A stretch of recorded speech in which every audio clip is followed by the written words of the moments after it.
Welcome to the Human Capital Innovations Podcast, your go-to source for personal, professional, and organizational growth and development. We hope you tune in often for all things people management, organizational development and change, organizational leadership, and social impact related. Maximize your personal and organizational potential with Human Capital Innovations Podcast.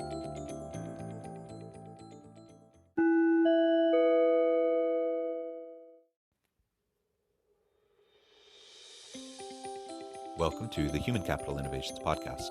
In this HCI podcast episode, I talk with John Knotts about breaking through siloed organizations to drive employee creativity and engagement.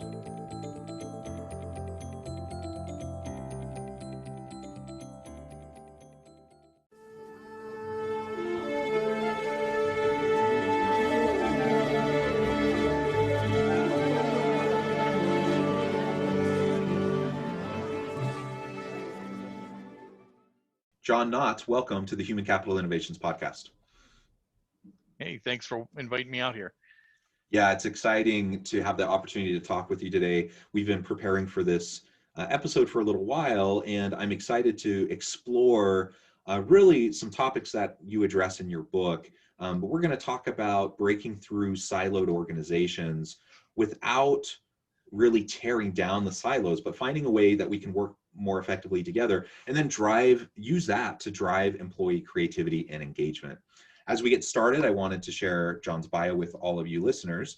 John Knotts is a coach and consultant with over 30 years of experience in military, nonprofit, and commercial leadership coaching and consulting. Extensive background in strategy, change, process leadership management, human capital training, and education, innovation, design, and communication make up a lot of his areas of expertise. John is a 21-year Air Force veteran, a former consultant with Booz Allen Hamilton, and was a strategic business advisor for Fortune 100 company USAA.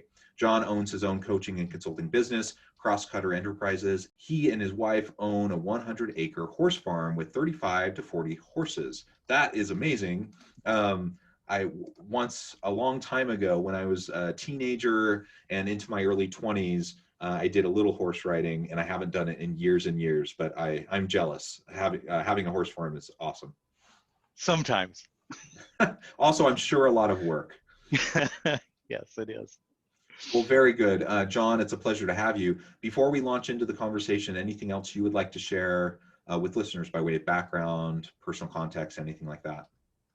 Well, it's, how people can get hold of me if they're interested after we spend 25 minutes together is easily either on most of the social media platforms, my name, John Knotts. So it's not a very common name, so it's easy to find me. But also my website is crosscutter.com, so CROSSCTR.com. And not only can you learn more about me and my business and what's going on, but I provide a lot of information out there free. I write like you do for Forbes. I write for some other magazines and do I've got some books that are out there. Some of them are free and some of them you got to go to Amazon and pay a couple bucks for.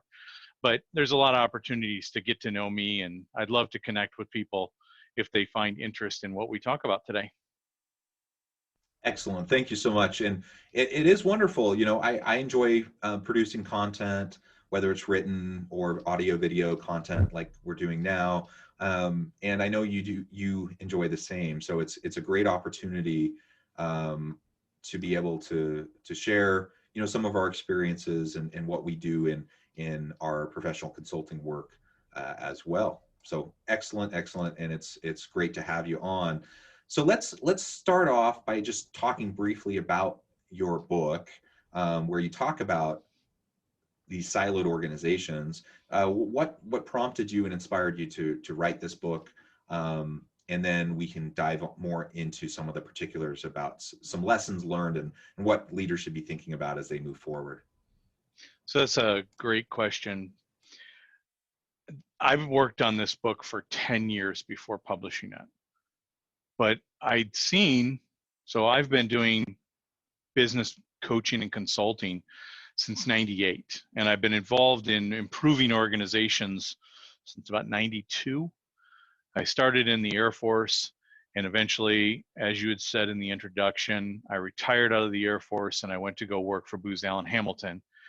And I had seen this phenomenon in business where they were constantly reorganizing. Often the words that would come out of their mouths is, we have to tear down the silos. And I was probably one of those people that bought into the rhetoric and said, oh yeah, you need to tear down the silos. And now what I realize is that it is more akin to moving the deck chairs on the Titanic, because when I started to really look at what was happening in these constant reorganizations in these especially bigger organizations, it's where I saw this a lot, what was clear was that they weren't solving the problem. They were just kind of putting it on pause for about 6 months to a year. And the same problems kept coming up. And I was like, why is this happening?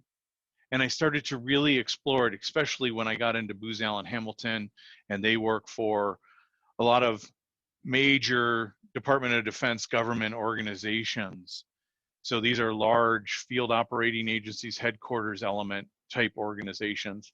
And we were working on often the same problems over and over and over again.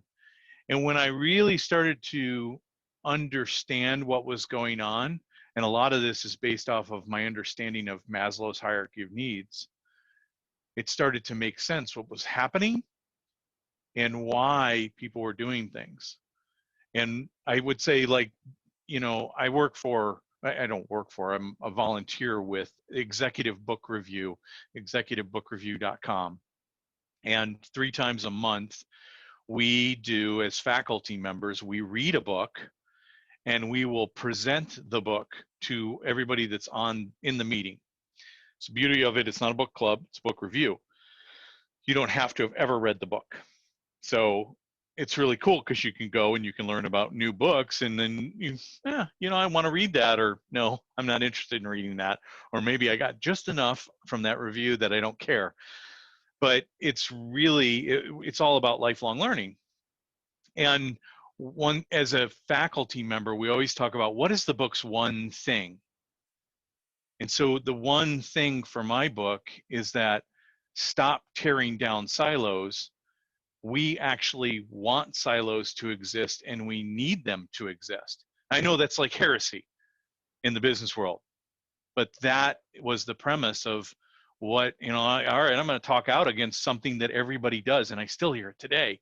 I'll still be talking to a business owner, and they'll be like, I did, or I need to tear down the silos. And I'm like, stop, why? But they don't understand what's going on. I think that's a really interesting perspective, and I appreciate you sharing your experience. I've seen similar things, and it's quite aggravating, to see the same types of issues crop up again and again and again in organizations. And to your point, I think often they just get punted.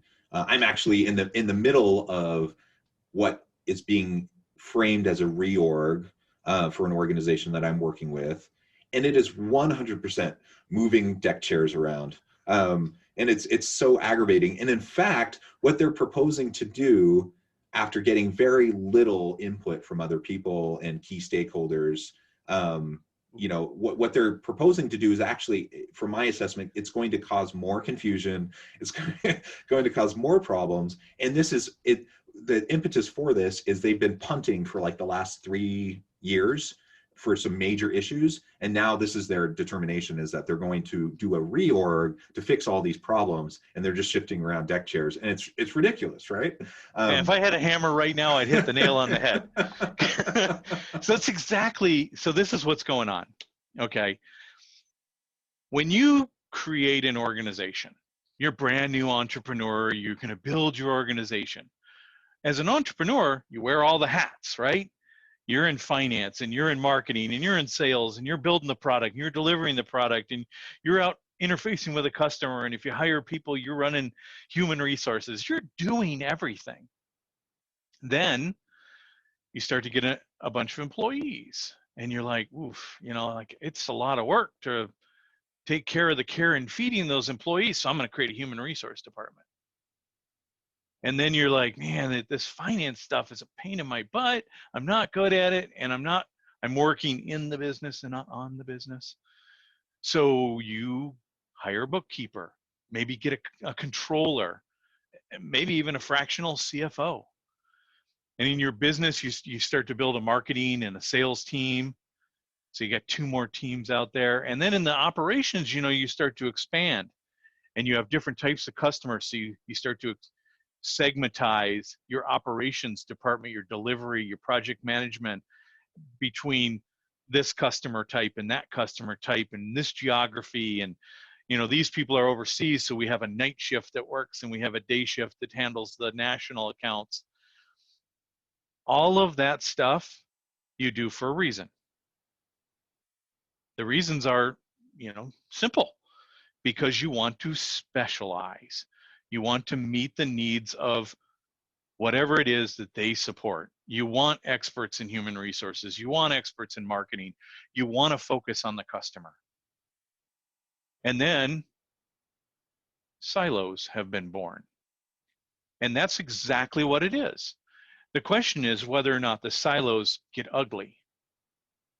And what is happening in your organization is that when we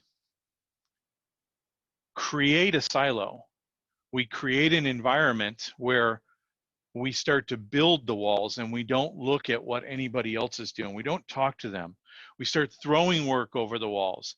We ignore what's happening and we only focus on our own thing. We fight over resources and we don't focus on the end customer or the vision and strategy of the organization. We focus on our own agendas. And that's when silos actually turn bad. And then people are like, oh, we need to tear down the silo. But what happens, and what's going to happen in your organization, and you've seen this, I know you have, is that for 6 months, about 3 to 6 months, think about starting a new job, going into a new company. What is it like? You have to learn the processes. You have to get to know the people. You want to fit in. Why? Because of Maslow's hierarchy of needs. The third tier of Maslow's pyramid is that we need to belong. Before we can get to the esteem layer, before we can possibly self-actualize in our job and do the best work that we can do, we have to belong. And when the organization decides they're going to just pull the carpet out from underneath the organization and say, we're just going to move people around, we shuffle it up a little bit, they have no idea the impact that they're causing in their organization. And they haven't addressed any of the root causes, the things that are really going on, the lack of communication, the lack of focus on strategy, the lack of process focus on customer, the IT issues. IT in itself is like a set of silos. And as a solopreneur, as a personal coach and consultant running my own business, I even have silos. We talked, you talked in the very beginning that my wife and I, we bought a 100-acre horse farm. We have approximately 12 people that work for us. We have a property manager, we have a barn manager, we have trainers, and then occasionally we have people that help out with feeding and with the property maintenance, and especially when we're like welding and building fences and stuff like that. So it's about 12 people that work here, aside from my wife and I, which are the leadership team. So can you imagine the silos that I just talked about? So my wife and I, we're the leadership team, we're the silo. What we think, what we want to do is not necessarily what everybody else wants, not necessarily the direction they want things to go. My property manager, he's responsible for fixing the vehicles, making sure everything runs, repairing fences, building roads. So he's got his silo. The barn manager is responsible for taking care of the horses, making sure the care and feeding is done, that the customers that are boarding their horses out here are taken care of, and kind of runs the overall farm as well. So she does office management. That silo has been torn down, but so it's 2 combined, but that's a silo. And then you got the trainers, and the trainers actually work pretty much my wife is head trainer, but they all work and they're responsible for teaching. And it's interesting. So perfect silo, I can witness it happening here on the farm. We have vehicles that have to do stuff. Dustin, my property manager, is out there banging away, cussing, maybe drinking a little bit of beer, and he's in the shop. And he's complaining to me that, hey, we need to, those girls don't need to use the vehicles to run out there and do the feeding, or they're putting a lot of wear and tear on these vehicles. Can you just get them to stop? Like, well, we do that so that we can feed faster and we don't have to pay as much because it doesn't take as much time. And oh, by the way, if there wasn't vehicles that were being used, you wouldn't have a job because you wouldn't be fixing the vehicle. So yeah, it's kind of like a symbiotic relationship. But of course, the trainers are like, hey, they're banging. Can they work in the evenings when we're not training? Because all that noise sometimes is a little disruptive. Like, well, like you want to use that vehicle to go get a horse in the field. You want to run out there, get the horse and pony it back with the Kawasaki mule, don't you? Well, yeah. Well, they've got to work on the vehicle, and I'm not going to have them working all night long in the dark, getting hurt. So these are the silo mentalities because they start thinking about their own concerns, the things that are for them and what they do, and it's all about me, and it's not about us. And it's one of the biggest lessons, and this is the first thing in the book when you say, I want to fix this concept, basically organizational myopia, this organizational short-sightedness that is what's really going on, is that you got to teach your leaders. Why does this happen? Why do you want it to happen? Why do you need it to happen? And what happens when you tear it down? And once they understand that, they're like, well, okay, what do I need to do about this? Like, how do I solve the problem? And that's the big difference.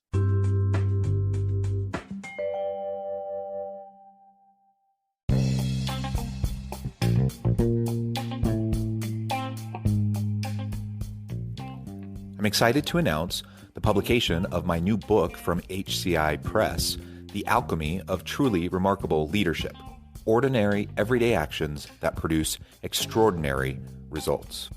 Consider how the nature of work has shifted over the past 50 years.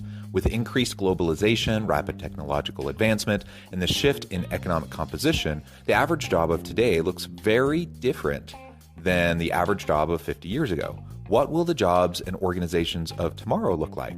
Moreover, what does this all mean for organizational leaders? What are the core competencies and capabilities of organizations and their leadership that are prepared for continued disruption and geopolitical and socioeconomic shifts? Regardless of what the future holds, increasingly, leaders need to be socially minded, data-driven, decisive, champions of talent, and disruptors of the traditional notions of leadership, teams, organizations, and work. The Alchemy of Truly Remarkable Leadership will help you to explore your own leadership competencies and capabilities and consider ways to apply and implement them into your workplace and personal life.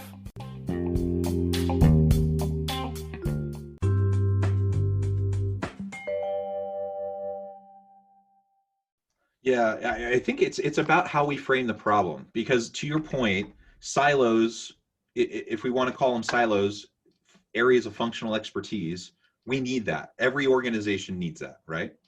The question becomes, are we able to get outside of our own little area to see the big picture and to work cross-functionally and collaboratively effectively, right? That's what we want to have happen.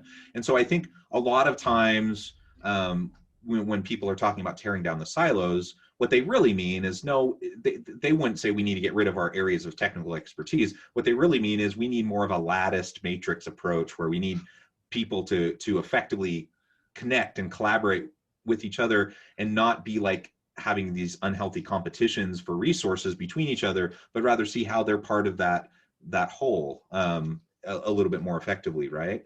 Absolutely. And so it's really about the terminology we use. And to your point, if we just start talking about tearing it down, okay, tear it down to replace it with what? That's my question. what are you going to replace it with? And so that's like what I'm talking about with this organization that I'm working with. And they're rearranging the deck chairs. They're talking about this reorg. Okay, reorg for what? What's the purpose? What's the end goal? Great Right? question. What's that end goal? And for them, it's like in this particular organization, they know that they've been putting this off. They know they've been punting these major problems again and again for years. And I think they honestly think that they're going to be able to just magically fix things now when they move the deck chairs around. You and I both know that's a fool's errand. That's not going to accomplish anything.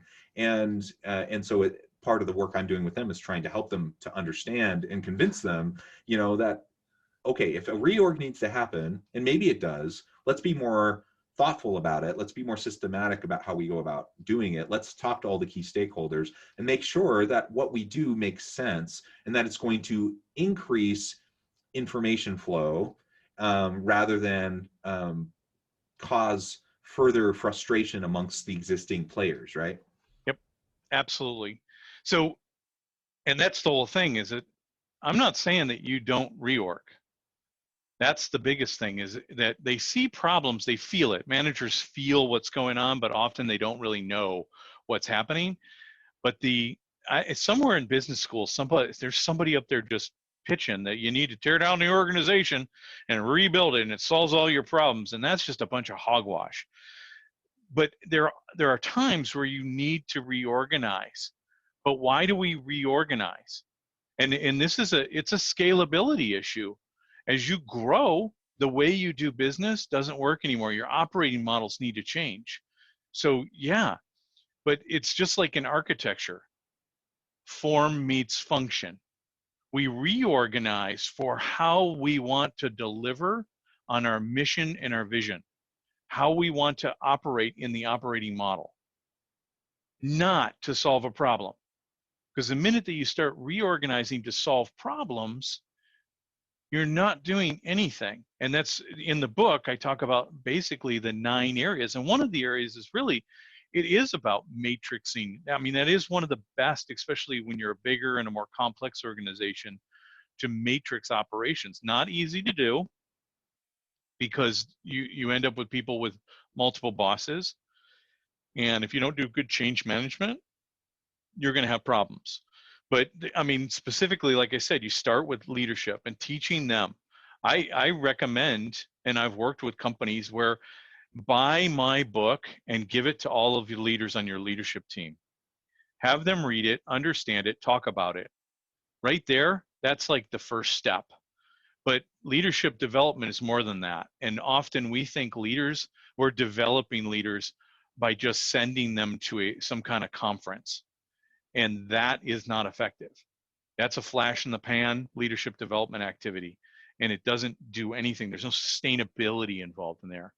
But it walked through everything from, you've already talked about it, strategy and the vision of the organization, making sure you're aligned, making sure that your organizational culture is really focused on, like, we're all working on the same thing. And culture, as you well know, will exist whether you try to do anything or not. It's going to create itself in your organization if you aren't there constantly nurturing it and trying to move it. And I love when leader comes in and they say, I'm going to change the culture. Stand back, because that person's probably going to cause more problems. Culture doesn't just change. You have to influence by behaviors and demonstrations and artifacts and living that culture, and then things will actually happen. But yeah, there's so many different things. You touched on it: resource distribution, change management, communication. Those things are all so important to an organization, but we don't address those. We address the organization structure, and we tear it down, we change it, we reorganize. And I've been part of big organizations that in 7 years would go through 5, 6 reorganizations just at the biggest level, not to mention the stuff that's happening below it. And of course, they always talk about the shadow of the leader.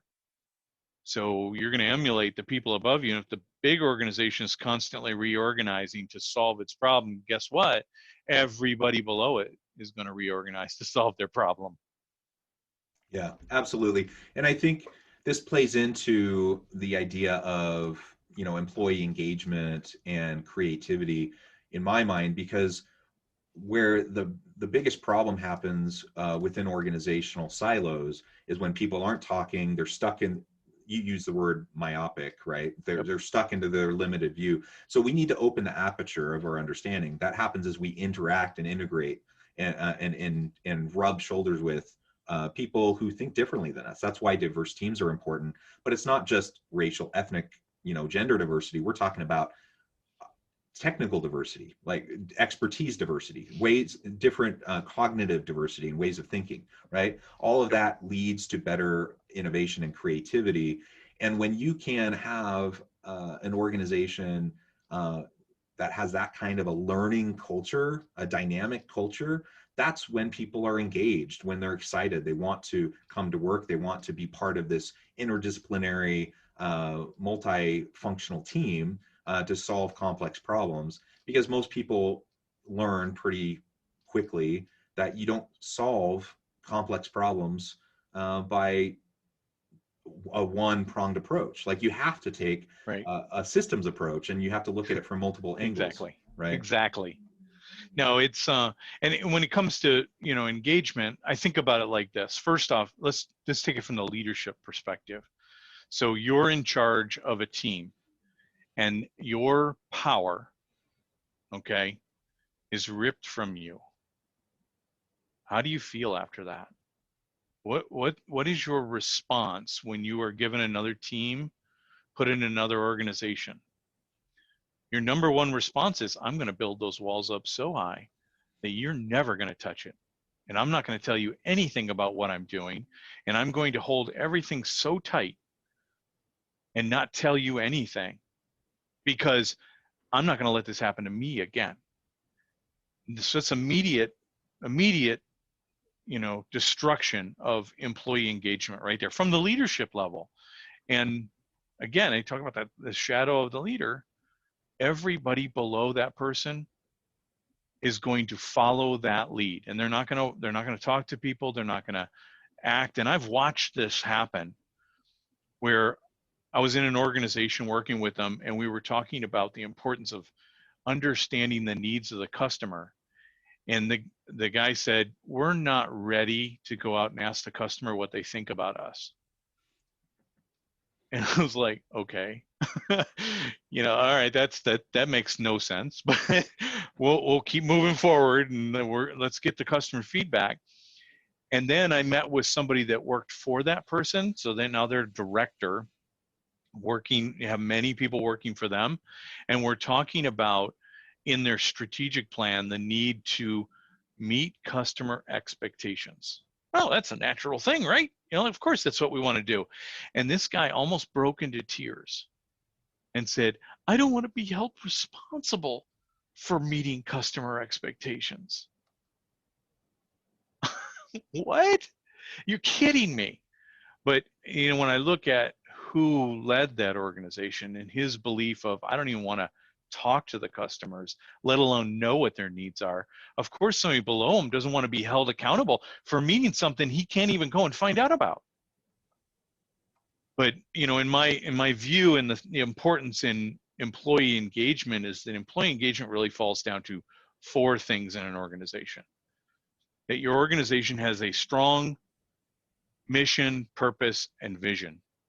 People rally behind that. That gets them up in the morning. That gets them to work. I want to be there. And I know I've worked with organizations where employees were so upset about working for the company that they were sitting in their car in the parking lot crying. And I know this was happening in an organization where you just dread every day coming to work and walking into that building. Of course, nowadays we just walk into our office or sit at our table. But it's one of those things where they hate it every day for whatever reason. But they don't. The number one thing is that there is no solid purpose. I don't feel like I'm part of something bigger. And then and I think that that's the number one thing. And if you solve to that, if you find true purpose that's bigger than you, that's focused on your customer, then that changes everything in the way that you live, the way that you operate, and everybody around you, even your customers, your partners, your suppliers, they all feel the same thing too, because it's not really about employee engagement, it's about full stakeholder engagement. You want to engage everybody. I want the contractor that comes in here and works for me, the person that does bookkeeping it's part of a bookkeeping service that has a totally different mission. They've bought into what we do and they want to be part of it. So that is what makes a huge difference in the way that things happen in your organization. The other three things are that you have open, honest, transparent, clear communication that goes up, down, and lateral to your organization. When you have that, you are breaking through the silos. I mean, that's because those walls prevent those kind of things from happening. I don't want to share. But when communication is occurring in your organization, people feel like they're part of what's going on. They know. They're not making up stories about things that are happening that they don't know about. And then that you're developing your employees. You give them opportunities to develop. You help them with development plans. You hold them accountable. You have development opportunities for them, and you recognize the need to constantly develop people. And I've been in many organizations that they don't want to spend money on developing their people. And the development of your people is what really sets your business apart. And when somebody takes an interest in you, I mean, Simon Sinek talks about this in Leaders Eat Last, is when you give time to help somebody else grow, that is the most precious thing that you can actually give, because we all have the same amount of time. And it's all finite. And then the last thing is quality. So quality, when you have an organization that is operating, doing one thing, and 75 people are doing it, and everybody does it differently. And they look around and they go, well, Joe over there isn't doing the same as Bill, and I'm doing it differently. And of course, I'm doing it right, and they're all doing it wrong, because that's always the prevailing attitude. And then the supervision, the management, isn't looking at any data, isn't holding anybody accountable to quality in the organization. So everybody's just getting away with whatever they want. Why should I care? And that, I mean, it's what creates that attitude. And so I believe that those four things are what drive engagement in your organization. You can go out and do a survey, you can do Gallup all day long. And I've been in organizations that will say, oh, let's go after the bottom numbers and let's focus on that. And let's solve to that one thing, like I don't have the right equipment to do my job. And let's solve that. And I'm like, no, you're going after a number and something over here, like you said, systems thinking, something over here is not being addressed. But when you look at things from the perspective of those four areas, and how am I working in my mission, my purpose, you know, the reason for being, my communication, my development, and my quality, then all boats rise, and it can make a huge difference in the organization. Absolutely. Very, very well said. Well, John, it has been a pleasure talking. You know, the time has flown by, and I want to be respectful of your time. But this conversation does need to continue. So I hope to have you back on the podcast and we can continue. But before we close today, I did want to give you a chance to share with listeners how they can get connected with you, find out more about your book, and reach out so that they can find out more about what you and your organization can do for them. Well, as I said in the beginning, the first thing is go to crosscutter.com, CROSSCTR.com. If you want my book, or you want any of the free publications that I've been involved in, go to the publications page. The book that we're talking about is Overcoming Organizational Myopia, Breaking Through Siloed Organizations. Is available on Amazon in paperback. I created it as my business card. So when I walk into an organization, I'm talking to a leader, I'm handing them a signed copy of my book. It's a lot more powerful than a simple little card. You know, it has so much more impact. And also it says, you know what, maybe he does know what he's talking about. Maybe he's got some ideas. And I've had leaders I had one guy that took it, and he reads all the time, and he read it on the plane to a conference. And I literally was getting text messages as soon as he hit the ground saying, "You wrote this book about my organization, didn't you?" I'm like, "No, I actually wrote this book about every organization because we all have the problems. They all exist, and we all need to solve to that." That's right. But that's the book. It's the first of my business books that are published. I have another one out there called Business 2020, The Business World After COVID-19. It's free, and if you go to my publications page, you can get it and download that. And like I said, there's a lot of other things. So I welcome people to connect, and I look forward. We have so much that we can talk about. Absolutely. One small thing. This was one small sliver.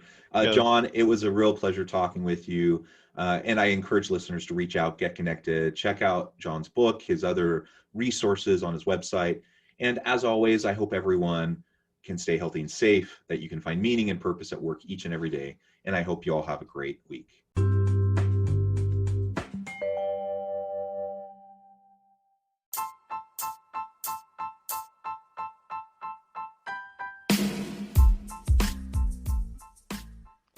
We are excited about the launch of HCI's new magazine, Human Capital Leadership. Human Capital Leadership is a free, interactive e-magazine designed to help individuals, leaders, and organizations find innovative approaches to maximize their human capital potential. We will be publishing issues quarterly in August, November, February, and May. Check out the first issue and let us know what you think.